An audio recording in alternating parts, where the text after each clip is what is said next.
bukanlah apa yang bisa kami beri secara material, tapi yang terbaik bagimu adalah kepatuhan kami, penundukan kami, cinta kami yang tiada syarat bagi kebaikanmu Bapa.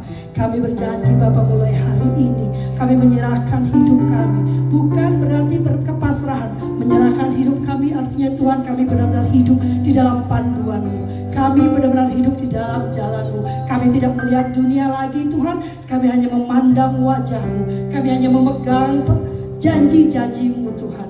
Dan kami percaya Engkau ada bersama kami. Engkau yang terus menyertai kami Tuhan, dalam setiap musim hidup kami, dalam naik dan turun kehidupan kami.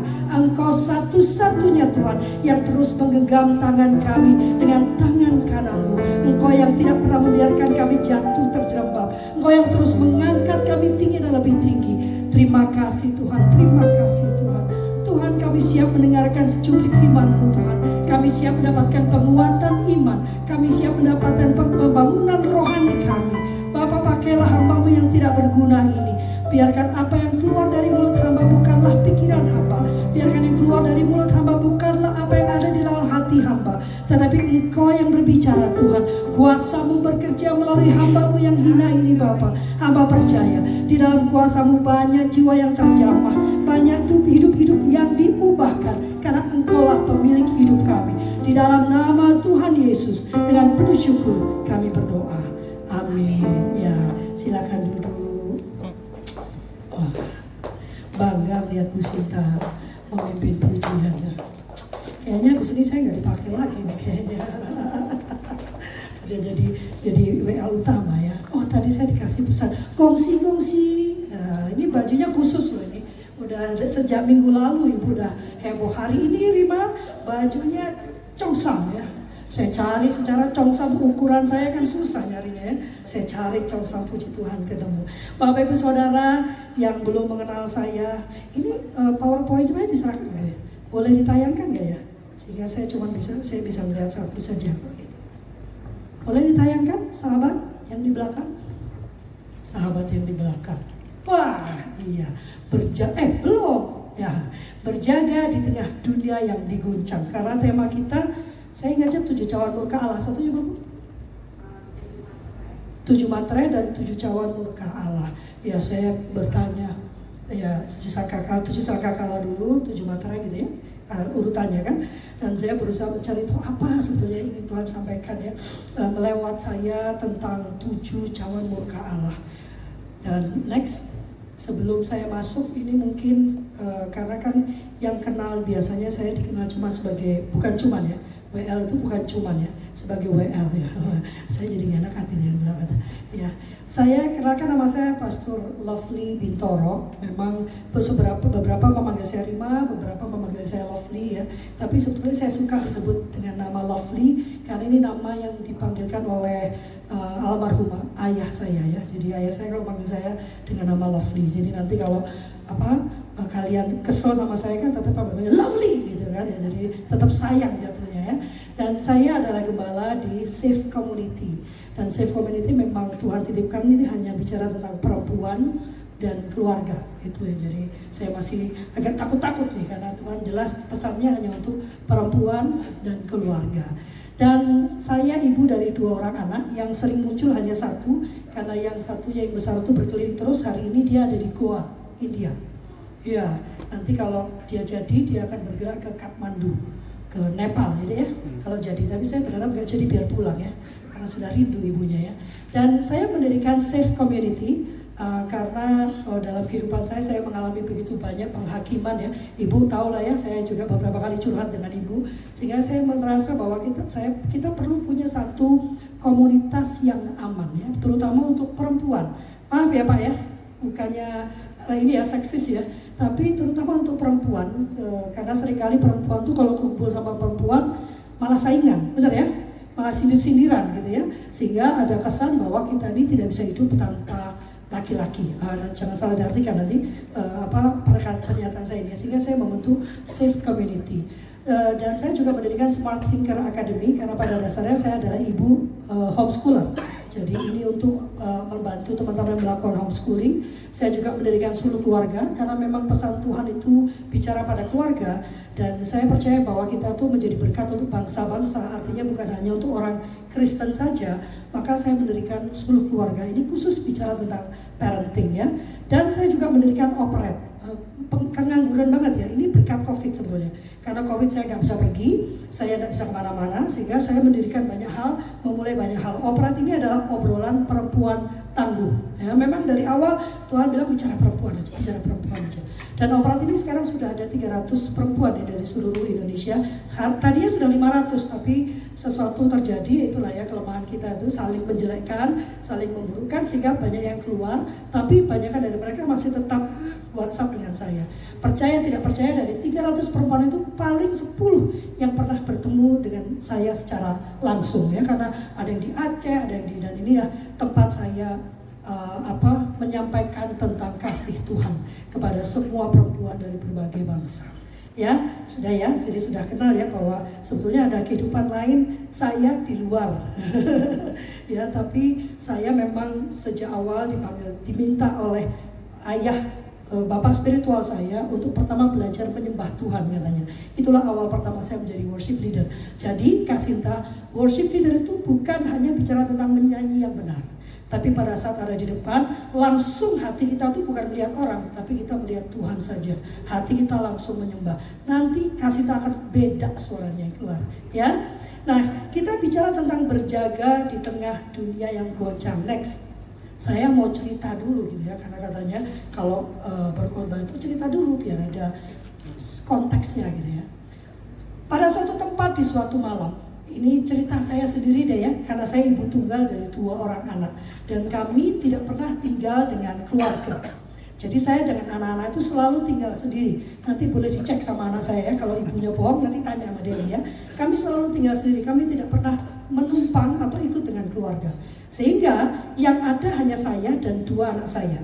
Dan saya sendiri itu sejak Deli usia 7 ya, 7-8 tahun, Raka 11 tahun ya, kira-kira begitulah ya. Nah, suatu hari rumah tempat kami tinggal itu mati lampu, gelap semua. Satu kampung itu gelap. Yang sudah menjadi ibu, siapa yang sudah menjadi ibu? Pasti tahu ya bahwa anak-anak kita itu sangat bergantung terutama terhadap ketenangan kita. Benar ya Ibu ya? Benar ya? Anak itu kalau ada apa-apa sebetulnya tergantung ibunya. Kalau ibunya gelisah, dia 2 kali lipat lebih gelisah. Jadi yang saya tahu dulu, saya adalah pemain drama paling pintar. Hati deg-degan luar biasa, tapi mukanya nyantai dan senyum. Setelah saya kenal Tuhan, ternyata tidak perlu saya pura-pura berdrama seperti itu, karena saya tahu hidup saya aman di tangan Tuhan.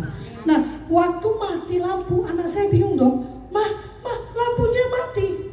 Tenang, sampai hari ini juga Deli kalau mati lampu dia tenang, karena tahu saya pasti sudah siapkan. Kalau dulu lilin ya, kalau sekarang nggak pakai lilin lah ya, lampu yang sudah dicas dulu terus dinyalakan kan, dan saya siapkan di beberapa sudut. Karena dipindahkan dan saya ngomel-ngomel, karena dia nggak ngerti kenapa mamanya ngomel-ngomel kalau barang itu nggak dicas atau dipindahkan dari tempatnya. Yang dia tidak tahu bahwa ibu itu udah tahu, begitu mati lampu kita nggak kelihatan apa-apa, tapi kita sudah tahu letaknya ada di sana. Benar Ibu ya? Lilin itu ada di laci yang sebelah kanan nomor 2. Kalau ibu-ibu kan kita tahu ya, sudah sampai sedetail itu kita tahu. Kita tenang gitu kan. Kita ambil laci, kita buka lacinya kalau zaman dulu ya, terus kita nyalakan lilinnya, kita pasang di beberapa sudut rumah. Terang kembali. Anak-anak bingung. Kok mama lampunya mati? Nyantai amat sih mah. Orang mah ketakutan, kita nggak bisa lihat loh mak. Dan saya bilang bukan karena ketakutan, bukan karena mama gaya, karena mama tahu mama sudah menyiapkan diri. Apabila ada mati lampu, kalau kita tuh kan berpikirnya harus berapa kali langkah ke depan kan. Kalau ini terjadi, apa yang harus dilakukan? Termasuk kalau suami kita memilih melakukan sesuatu, satu yang tidak disadari para suami, hai para suami ya, istri itu pasti mendebat dengan habis-habisan, benar? Pasti orang suami langsung bilang, kamu tuh gak mau nurut, ngelawan aku aja. Bapak-bapak yang Bapak harus tahu, pada saat keputusan Bapak itu ternyata salah, karena mungkin juga salah ya, dan manusiawi salah ya, istri Anda menanggung hampir 80% dampak dari kesalahan keputusan Anda. Jadi kalau buat saya, wajib untuk saya terus mengingatkan, walaupun titik akhirnya kita harus menghormati dan mengikuti keputusan suami. Iya Pak, coba memilih keluar dari pekerjaan. Jangan Pak, kan kita belum, nggak bisa, saya itu sudah stres. Kamu ngerti apa? Kamu kan nggak pernah kerja, tahu apa kamu? Ibu kayaknya pernah mengalami Ibu ya. Pernah menyaksikan atau pernah ada orang yang komplain, tahu apa kamu? Ya kan? Keluar ya sudah, kalau Papa memang percaya, yakin keluar. Tapi apa yang dilakukan istri? Yang pernah tahu pasti sudah tahu ya. Apa yang dilakukan istri? Kita siapkan kalau kemungkinan buruk itu terjadi. Duit kita sisihkan, barang mulai disimpan gitu. Kita tidak mengharapkan suami gagal, jelas tidak. Bukan terus waktu gagal, terusin apa Mama bilang. Tapi itu juga saya bilang ke anak-anak, kamu tuh ya, makanya kalau udah selesai saya bilang, kamu tuh ya, kenapa Mama sering ngomel? Karena kalau akhirnya kamu kacau balau, siapa yang mesti beresin? Mama kan? Jadi Mama ngomel itu karena Mama capek beresin terus gitu kan. Kecuali kalau kamu terus beresin sendiri. Hai para suami, itulah tugas istri sebetulnya. Kalau dia ngoceh, kalau dia berdebat, habis dengarkan. Karena nanti kalau teman-teman Anda yang ngomong, ngoceh, biasanya kan lebih didengar tuh. Waktu Anda gagal, dia mah tersenyum aja. Oh, ups, sorry bro, gak nyangka gua. Istrimu yang pontang-panting. Para istri setuju? Setuju, kenceng bener ya kan? Sehingga kita itu sudah diajarkan untuk bersiap sejak awal kita menjadi perempuan, bukan menjadi ibu malah. Sejak awal jadi perempuan. Kalau saya waktu dibesarkan, setahu saya perempuan itu memang sudah dibesarkan, dibentuk untuk menjadi istri dan jadi ibu. Sebetulnya itu juga keliru juga ya, tapi sudah dibentuk demikian. Maka hidup itu memang sering seperti malam yang tanpa pemberitahuan. Kita tidak pernah tahu kapan krisis datang. Sudah dipersiapkan semua nih, perasaan kita udah jalan dengan jalan yang lurus dan benar, tiba-tiba dunianya diguncang dan kita kebingungan. Ya kan, misalnya udah kita hidup sehat banyak kan, saya mah harus berolahraga setiap hari, saya diet, saya menjaga makanan saya, jebret, stroke, amit-amit ya, saya paling takut stroke, ya kan, ya kan. Kita nggak pernah tahu. Permasalahannya itu bukan apakah goncangan akan datang, apakah dunia kita akan baik-baik saja. Pertanyaannya itu apakah kita siap saat itu terjadi. Ya, hidup itu tidak selalu mulus, apalagi di masa-masa akhir ini. Benar ya? Kita kan percaya kita hidup di masa-masa akhir ini, di akhir-akhir zaman katanya kan. Di masa di mana Tuhan sedang mengguncang dunia untuk menjadikan tanda-tanda akhir zaman. Benar? Sepakat kita ya? Alkitab menyebutkan ada gempa bumi, ya kan? Terjadi peperangan. Ya, ini kan sudah mulai ngawur tuh yang di pojokan sana itu ya kan? Sudah terjadi kelaparan di mana-mana, penyakit, COVID nggak selesai ya kan? Kita sudah lolos dari COVID, muncul lagi. Salah satu klien saya di Amerika, pekerjaannya akhirnya tertunda karena dia kena COVID. Di Amerika dia. Dan penyesatan, ini juga banyak sekali ya. Terutama kita sekarang dipermudah dengan sosial media. Sosial media itu pedang bermata dua. Sosial media dan internet itu sebetulnya menjadi percepatan Tuhan, nama Tuhan dipermuliakan, diceritakan ke seluruh sudut dunia. Karena katanya kan Tuhan Yesus gak akan datang sampai tentang dia itu dikabarkan semua sudut dunia. Sebetulnya internet itu bisa menjadi percepatan. Celakanya internet juga menjadi percepatan para nabi-nabi palsu ini melakukan penyesatan. Makanya hari-hari kini yang dibicarakan soal pendidikan selalu berpikir kritis, analitis. Dan ini penting sekali buat kita. Ia menegaskan bahwa bangsa akan bangkit melawan bangsa dan kerajaan melawan kerajaan. Itu ada di Matius 24 ayat 7 ya. Dan Ibrani dan Wahyu menggambarkan bagaimana Tuhan mengguncang bumi dan juga langit Gempa bumi yang begitu dahsyat yang belum pernah terjadi sebelumnya. Kita belum pernah melihat tanah longsor sehebat yang terjadi di Aceh dan di Sumatera, bukan? Lalu bahkan dikatakan ada kesusahan besar. Sebuah masa di mana menjadi sangat sulit untuk tetap bertahan pada ajaran Tuhan. Tapi pertanyaannya, apakah Tuhan menyelenggarakan semua itu, membolehkan semua itu sebagai hukuman? Karena kalau yang sebelah selalu percaya apabila terjadi bencana, terjadi kesusahan, itu adalah hukuman. Apakah Tuhan melakukan itu sebagai hukuman? Alkitab mengatakan dia tidak melakukan itu sebagai hukuman. Dia melakukan itu sebagai peringatan. Ya, sebagai peringatan. Next. Peringatan Tuhan itu dimaksudkan untuk mengingatkan manusia akan hakikat keselamatan. Seringkali dihebohkan, keselamatan itu tetap atau hilang, tetap atau hilang. Kita tuh selalu seringkali heboh diskusi tentang definisi, lupa manfaatnya. Keselamatan itu kalau dalam Alkitab dikatakan kerjakan keselamatanmu. Karena keselamatan itu adalah saat kita kembali menjadi hakikat kita, yaitu serupa dan segambar dengan Allah, dengan Tuhan Yesus. Kenapa? Karena pada akhirnya nanti dia hanya memanggil dia yang dia kenali. Dan dia hanya mengenali serupa dia. Itu yang menjadi fokus kita. Bukan apakah bisa hilang, apakah mendebatkan sesuatu yang terlalu penting biar kelihatan pintar aja sebetulnya ya. Fokus saja pada bagaimanakah sebetulnya kita mengenali Tuhan dan berubah menjadi wajah yang dia inginkan. Kenapa? Karena pada akhirnya hanya mereka yang dikenali Tuhan yang akan diangkat bersama dia dan tinggal selamanya bersama dia. Kalau gembala kita selalu pada doa akhirnya mengatakan duduk semeja seperjamuan dengan Tuhan Allah kita. Dan undangannya cuma satu, cuma dia yang dikenali Tuhan. Dan dikenal itu bukan bicara bajunya. Wah, berarti saya harus meniru bajunya zaman Tuhan Yesus dulu, seperti yang tahu lah ya. Kita tidak perlu ribut dengan penampilan kita karena Tuhan itu melihat hati. Dia bukan melihat penampilan kita. Oh, berarti saya ke gereja pakai bajunya, pakai celana pendek aja lah. Oh, Tuhan kan melihat hati. Ya, tapi pada perubahan budimu terjadi perubahan perilakumu. Amin. Nah, yang perlu kita lakukan sebetulnya yang pertama adalah berjaga-jaga dalam iman. Karena kita tidak pernah tahu kapan itu terjadi. Dan memang tidak untuk diketahui kapan itu terjadi. Jadi Anda merasa pintar, Anda hitung proporsi matahari, Anda hitung bagaimana miringnya. Ya, seringkali kan pengajarannya begitu ya. Kira-kira ini 5 tahun lagi terjadi. Saya gak pernah mau dengarkan. Karena Tuhan aja bilang, aku aja gak tahu. Yesus bilang, saya pun gak tahu. Hanya Allah Bapa yang tahu. Lah Yesus aja gak tahu kalau kita mau tahu. Siapalah kita ini?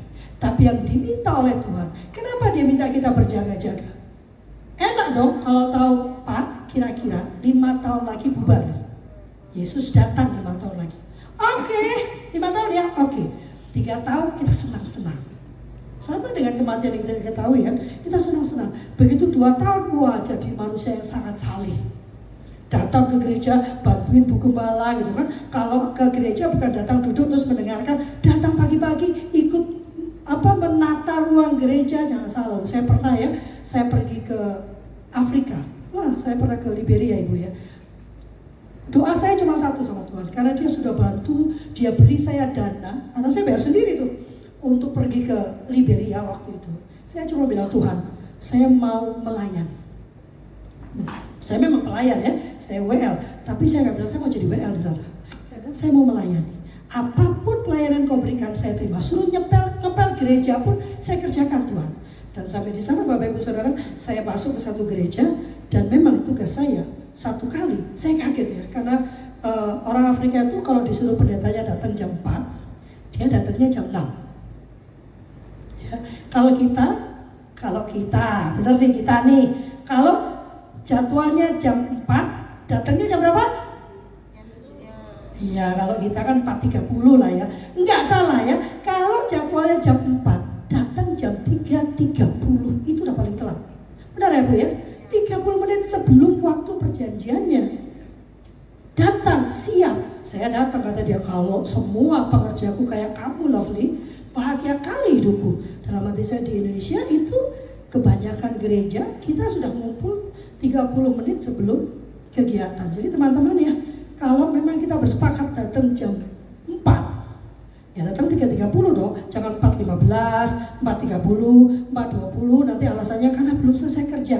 Ya makanya waktu disarankan datang, sampaikan. Kayaknya nggak mungkin deh, supaya tidak membuat yang lain. Ini curhat namanya Bu ya, curhat ini namanya ya. Ya, dan yang terjadi hari itu karena saya datang kepagian, jadi sayalah yang nyapu gereja. Wow, saya bilang itu yang paling luar biasa kalau buat saya. Saya jauh dari rumah dan saya dipercaya Tuhan membersihkan salah satu rumah dia. Wow, Tuhan luar biasa, berjaga-jaga dalam iman. Alkitab mengatakan kita tidak tahu kapan dan apa yang akan terjadi. Itu sebabnya kita diperintahkan untuk berjaga-jaga. Berjaga-jaga apa? Dalam Lukas 21:36 dikatakan berjaga-jagalah senantiasa sambil berdoa. Berjaga-jaga dalam doa supaya kau beroleh kekuatan untuk luput dari semua yang akan terjadi itu, dan supaya kamu tahan berdiri di hadapan Anak Manusia. Ini ayat yang luar biasa loh, ya kan? Apa sih yang dimaksud dengan berjaga-jaga itu? Kita kalau di dunia yang namanya berjaga-jaga, nomor satu kalau tahu kemungkinan akan terjadi banjir, harap waspada. Ibu-ibu apa yang dilakukan pertama kali? Ayo ngaku. Superindo, semua yang ada mie di situ diambil, beras dikumpulkan, tumpuk semua. Ya kan? Ya, senyum-senyum, benar kan Bu ya? Yang namanya berjaga-jaga. Kita harus berjaga-jaga. Karena tadi tua bagaimana? Kita tumpuk deposito kita. Ada orang, Bu, saya minta tolong, uang saya habis. Uang saya juga nggak ada. Depositonya puluhan juta, miliar, malah ratusan juta.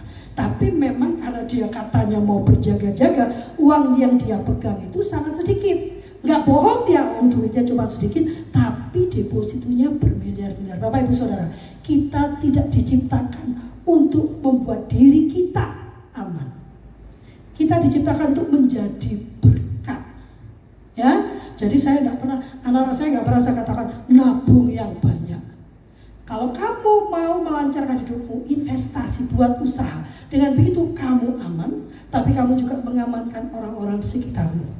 Berjaga-jaga itu bukan bicara tentang menumpuk, membuat bunker atau menyimpan uang. Ada teman saya bilang, kamu itu mesti nabung, Lovely.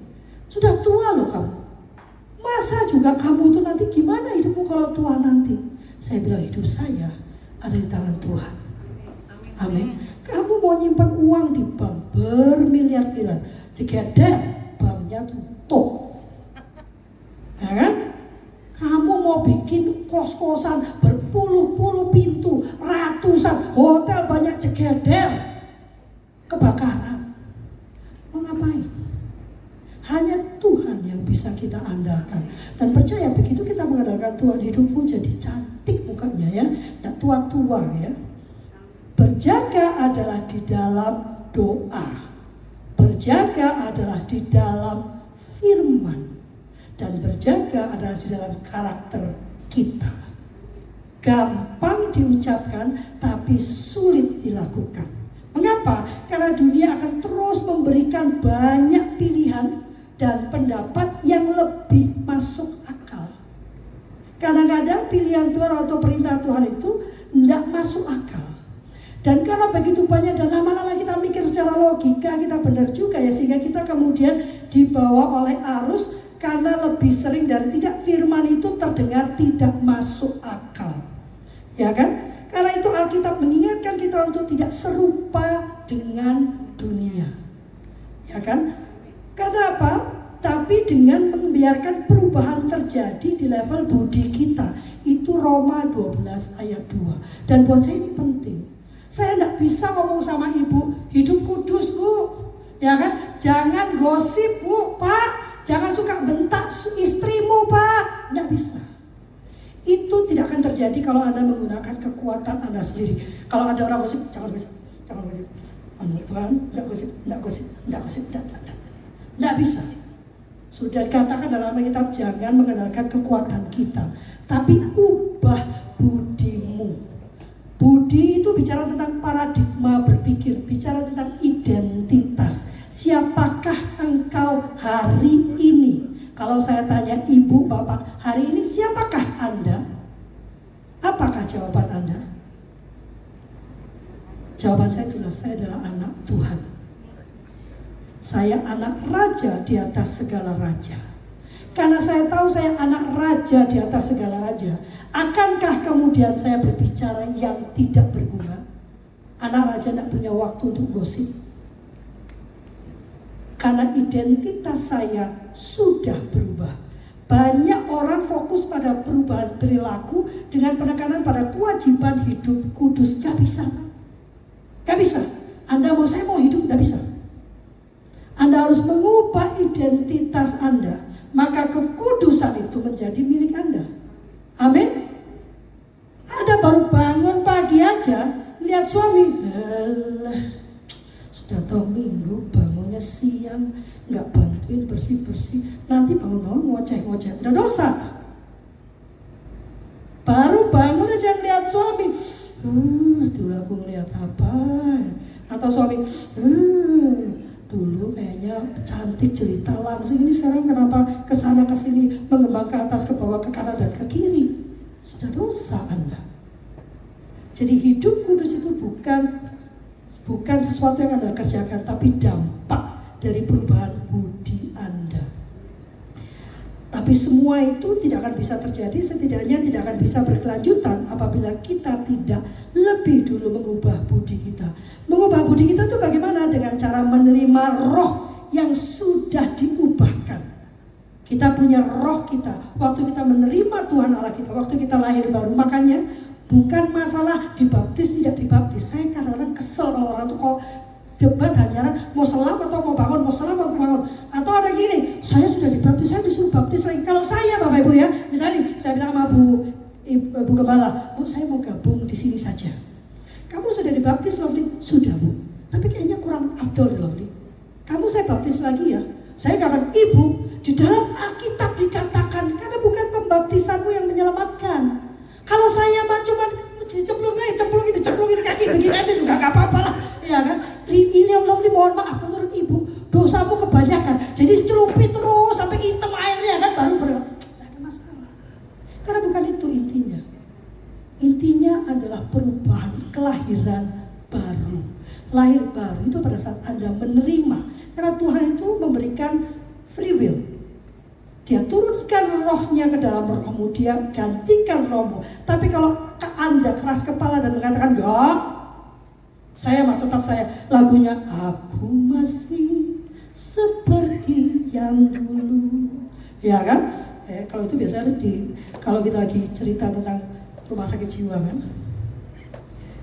Dengan cara menerima roh yang sudah diubahkan, menerima pikiran Allah.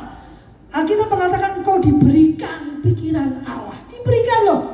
Orang diberi gak terima, ya gak terasa, ya kan? Yang sudah diberikan dan mengizinkan. Nah, ini baru keputusan sadarnya setiap hari. Mengizinkan roh itu dan pikiran Allah itu yang menuntun hidup kita. Itu baru keputusan sadarnya. Oh enggak, saya sudah menjadi anak Allah. Bagaimana caranya? Mohon maaf Bapak Ibu Saudara, gak ada cara singkat, gak ada cara instan, gak ada kartu kredit yang bisa beli. Caranya cuma satu, mendisiplinkan diri untuk membaca firman Tuhan, agar pikiran kita terus terarah pada Tuhan dan bukan pada hal-hal dunia. Ini yang ada di dalam Kolose 3 ayat 2. Diperlukan disiplin tinggi untuk terus membaca Alkitab dan memenuhi pikiran kita dengan janji Allah untuk bisa bersikap tenang dan menggantungkan diri pada Dia saja. Dia yang lalai memenuhi pikirannya dengan pikiran Tuhan akan terombang-ambing seperti kapal yang terombang-ambing oleh ombak. Amin. Amin. Apalagi kita nih yang cewek-cewek, perempuan-perempuan Tuhan ini ya, memang diberikan Tuhan kemampuan untuk berpikir tidak hanya satu. Kita bisa multitasking, termasuk pikiran kita. Jadi kebanyakan dari kita tuh overthinking, benar gak? Benar gak? Saya sangat overthinking ya, karena saya ini ADHD. Orang ADHD itu otaknya gak bisa diam, terus saja muter gitu ya. Satu-satunya cara adalah apa? Saya lupa ya, yang segala yang baik, segala yang suci, segala indah, pikirkanlah. Jadi begitu Anda penuh dengan pikiran yang macam-macam, nyanyi saja. Tuhan sudah menyediakan alatnya. Buka Alkitab, gak usah urut, dibaca saja mana yang sudah mau dibaca. Tapi penuhi pikiran Anda, itu keputusan sadarnya. Saya memenuhi pikiran saya dengan janji Allah. Waktu dunia berkata, ini mah kacau ini ya, kayaknya gak mungkin ini bakal terjadi kekacauan. Tapi janji Allah tidak demikian adanya. Mengandalkan dua. Yang kedua, next, mengandalkan Tuhan saja. Percayalah kepada Tuhan dengan sepenuh hatimu dan janganlah mengandalkan pengertianmu sendiri. Ingatlah kepada Tuhan dalam segala sesuatu yang kau lakukan, maka Ia akan menunjukkan kepadamu cara hidup yang baik. Tidak cuma dikatakan andalkan Tuhan, tapi mengandalkan Tuhan artinya dalam setiap langkah kita sertakan Tuhan. Jangan nanti kalau sudah kecekluk baru Tuhan, sepertinya Tuhan memang ingin saya mengalami penderitaan ini. Kata Tuhan, kayaknya aku tadi gak nyuruh kamu ke kanan, aku nyuruh kamu ke kiri, kamu ke kanan. Sekarang kau bilang aku yang mau kau menderita. Sertakan Tuhan. Alkitab bahkan mengatakan, terkutuklah dia yang mengandalkan pemahamannya sendiri. Dan ini tidak mudah Bapak Ibu Saudara ya. Alkitab juga meminta kita di dalam Matius, ini paling berat ya. Kasihilah Tuhan Allahmu dengan segenap hatimu, dengan segenap jiwamu, dan dengan segenap akal budimu. Kenapa sih kok begitu, sampai begitunya gitu? Karena tadi kita sudah bicara bahwa dunia itu seringkali membujuk kita dengan semua akal sehat. Kayaknya gak mungkin deh, kita harus mengampuni. Itu dia masih ngomongin kamu di pojokan, dia masih bikin masalah sama kamu, dia masih pusingin kamu. Mana mungkin kamu bikin masalah, mau mendoa mengampuni dia. Itulah kenapa penting buat kita untuk mengasihi Tuhan. Apa sih artinya mengasihi Tuhan? Waktu kita nyanyi tadi, mencintai Tuhan. Mencintai Tuhan apa sih artinya? Mencintai Tuhan adalah mengikuti semua perintah dia. Gak pakai nawar, gak pakai ada syarat. Kemarin ada yang bilang, saya tuh akan menghormati orang kalau saya dihormati. Tuhan tidak peduli dengan apa yang dilakukan orang lain terhadap Anda. Tuhan cuma peduli bagaimana respon Anda terhadap apa yang dilakukan orang terhadap Anda. Dia nanya kamu baik gak? Bukan, ya habis si itu gini sih Tuhan. Gak masuk. Ya, Tuhan hanya mau tahu apakah kamu ikuti perintah saya. Di apapun juga Anda tetap berpegang teguh pada perintah Tuhan. Itu yang dikatakan dengan segenap hatimu, segenap jiwamu, segenap akal budimu. Ambil akal budimu itu dengan akal budi Tuhan. Tidak memakai akal budi dunia. Dunia akan menguncang kita, memberikan fakta-fakta agar kita berubah pikiran dan menuruti mereka. Maka sangat penting untuk sekuat tenaga memenuhi pikiran kita dengan segala yang dari Tuhan. Itu adalah kenapa jangan hidup dengan fakta. Hiduplah dalam kebenaran. Dua hal yang berbeda ya. Faktanya kayaknya tidak mungkin kita bisa beli rumah. Bapak Ibu, itu yang saya rasakan. Kalau saya lagi nyupir mobil, saya mikir Tuhan, saya ini dari keluarga yang tidak berada. Saya nggak mau bilang orang tua saya miskin ya, kayak tidak bersyukur banget ya kan? Dan sampai usia saya berapa tahun sini kita punya mobil itu? Paling 10 tahun terakhir ya. Sampai 10 saya 52, berarti sampai 40 tahun usia saya naik turun angkot, naik turun bis ya. Bahkan di zaman itu ada masa di mana busway pun terlalu mahal untuk saya. Bayangkan itu kan paling murah ya Bu ya. Dari dulu dan sekarang selama-lamanya ya Tuhan Yesus ya tidak berubah. 3.500 selamanya. Sebenarnya menurut saya itu enggak juga ya. Kita jangan mau diperlakukan jadi orang miskin, kita anak Tuhan kok. Naikkan, jangan bikin orang lain rugi. Jangan cari yang semurah-murahnya. Ya kan? Kita kan nyarinya yang semurah-murahnya, kalau bisa gratis. Jangan. Ada Tuhan kita ini. Anak raja di atas segala raja, mulailah bersikap sebagai anak raja di atas segala raja. Saya naik turun, lalu saya pernah ngomong sama Tuhan. Jadi saya pernah nih Bu, pelayanan harus naik Gojek karena nggak ada angkot lagi. Jadi dari angkot terakhir saya turun, saya naik Gojek. Hujan deras. Hujan deras. Jadi sepanjang pelayanan saya, untungnya saya bukan WL waktu itu, bukan singer Bu. Saya harus menopang teman-teman yang melayani. Jadi saya melakukan itu, memastikan ini beres, itu beres dengan baju yang basah, kuyup. Gak mungkin ganti kan? Gak apa baju ganti juga kan?